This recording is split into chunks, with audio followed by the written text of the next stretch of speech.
యేసుక్రీస్తు నామమున ఉదయకాల వందనాలు తెలుస్తున్నాను. ఈరోజు వాక్య ధ్యానంగా ఎంచుకున్న వాక్య భాగము జకర్యా గ్రంథము 10వ అధ్యాయం 10వ వచనం. ఐగుప్తు దేశంలో నుండి వారిని మరలా రప్పించి అష్షూరు దేశంలో నుండి సమకూర్చి ఎక్కడను చోటు చాలనంత విస్తారముగా గిలాదు దేశంలోనికి లెబనోను దేశంలోనికి వారిని తోడుకొని వచ్చేదను. దేవుడు చెదిరిపోయిన వారిని అందరిని కూడా మళ్ళా తీసుకొస్తానని చెప్తున్నాడు. ఎందుకు చెప్తున్నాడంటే ఎక్కడెక్కడో వెళ్ళిపోయింటున్నారు, వారిని అందరిని కూడా మళ్ళీ ఎక్కడికి చేర్చామంటుండో ఆ ఊరికి మళ్ళా చేరుస్తామంటున్నాడు.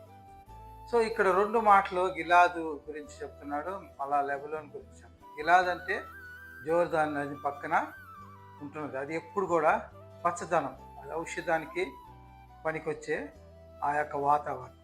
సో ఎప్పుడు కూడా పచ్చదనం ఉండే చోటుకి ఆయన తన జనుల్ని తీసుకొస్తామంట.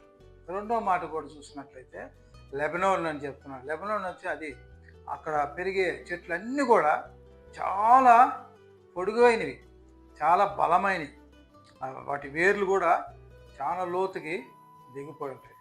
సో అది కూడా ఒక సాదృశ్యంగా వారిని బలంగా స్థిరంగా అక్కడ ఉంచుతామని ఇంకొక మాట కూడా అంటున్నాడు. అక్కడ స్థలమే చాలదంట వారుగా వస్తే. సో ఎక్కడెక్కడ ఉన్న వారందరిని కూడా దేవుడు అక్కడికి చేర్చేవాడు అంటున్నాడు. మన పట్ల కూడా దేవుడు ఆయన గొప్ప సంకల్పంలో మనం తప్పిపోయినట్లయితే దేవుడు మనల్ని తన చెంతకు చేర్చేవాడు అంటున్నాడు. మనం కూడా దేవుని యందు భయభక్తులు కలిగి దేవుని ఉన్నట్లయితే ఆత్మీయంగా మనం చూసుకున్నట్లయితే ఆయన మనల్ని స్థిరపరిచే దేవుడు అంటున్నాడు. ఆత్మీయలో మనల్ని బలపరిచే దేవుడు అంటున్నాడు. ఆత్మీయులు కూడా మనము ఎదుగుదల కోరాలని దేవుడు మనల్ని కోరే దేవుడు అంటున్నాడు అని యొక్క వాక్యం ద్వారా తెలియజేస్తున్న దేవుడి యొక్క వాక్యాన్ని దీవించిన చిన్న ప్రార్థన చేసుకుంటాం. ప్రేమ గల పరలోక తండ్రి, జీవం గల నాయన, ఉదయకాల సమయంలో స్తోత్రాలు తండ్రి. అవును రాజా తండ్రి, మిమ్మల్ని నమ్మిన పిల్లల్ని ప్రభు మీరు చేయబడగలరు తండ్రి.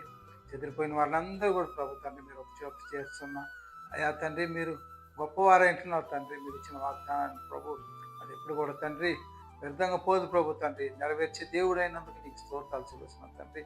యొక్క వాక్యాన్ని వింటున్న ప్రతి బిడ్డను కూడా ఆశ్రయించి దీవించమని యేసయ్య నామమున అడుగుచుంటున్నాం తండ్రి. ఆమేన్.